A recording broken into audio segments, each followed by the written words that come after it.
Welcome to Astronomy Daily, your go-to source for the latest updates in space and astronomy.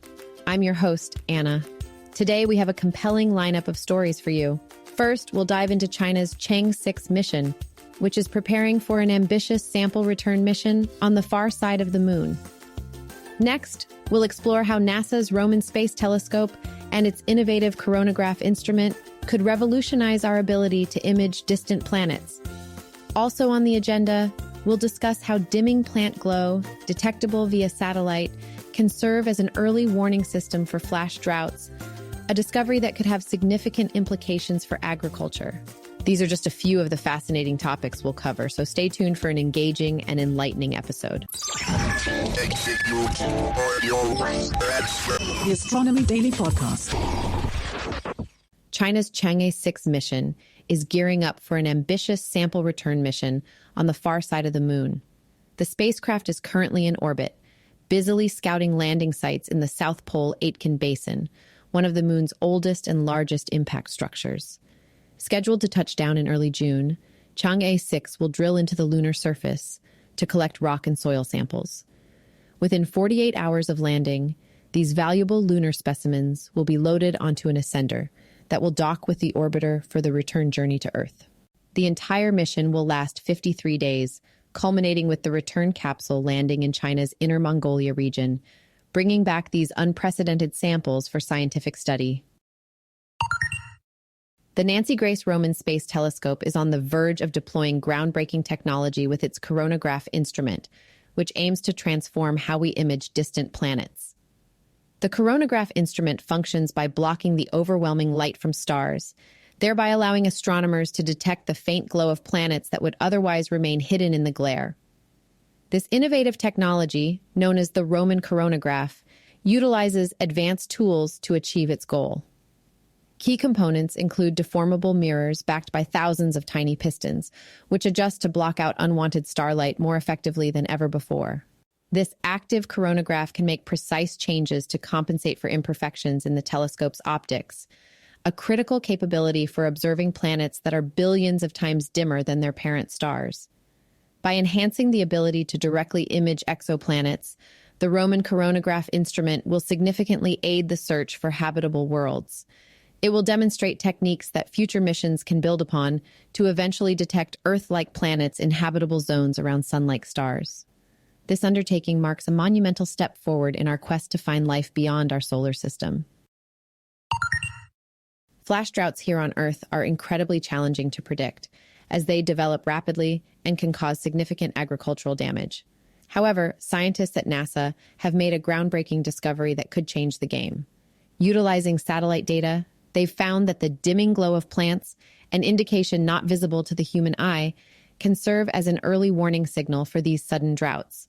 This glow, known as solar-induced fluorescence, diminishes as plants experience moisture stress, providing crucial data weeks, sometimes even months, before a flash drought occurs. This early detection system could be a game changer for farmers and communities, allowing them to take proactive measures to mitigate the impact of these sudden weather events.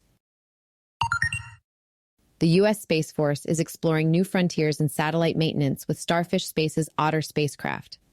This mission represents a significant leap forward in satellite servicing technology. The Otter is designed to autonomously rendezvous, dock, and provide additional propulsion to satellites that were never originally equipped for such maneuvers. By attaching itself to these satellites, the Otter can extend their life and enhance their maneuverability, effectively boosting their operational lifespan by up to 2 years.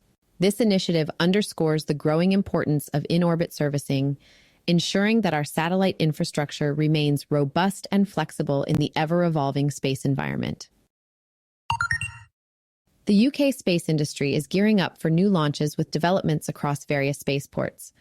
One significant milestone comes from rocket factory Augsburg, RFA, which recently conducted successful static fire tests of its RFA-1 rocket at Saxavord Spaceport in Shetland. This marks a crucial step towards the first vertical orbital launch from the UK.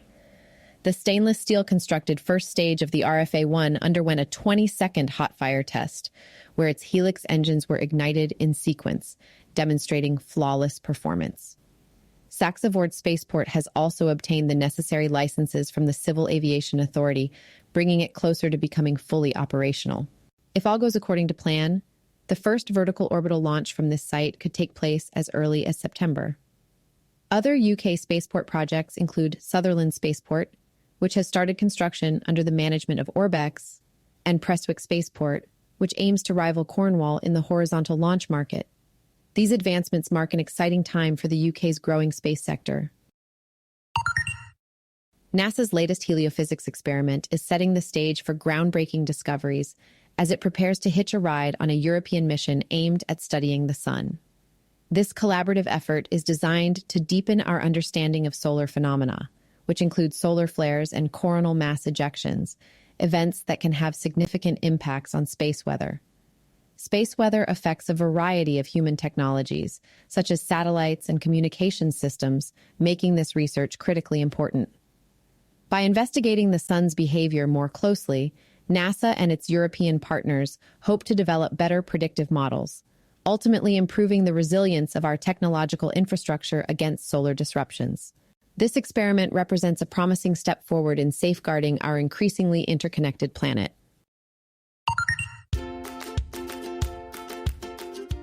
Thank you for joining us on this episode of Astronomy Daily.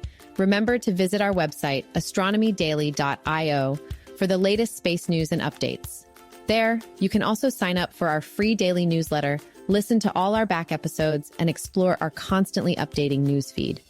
Don't miss out on exclusive sponsor deals from NordPass, NordVPN, ProtonMail, Amazon, and more.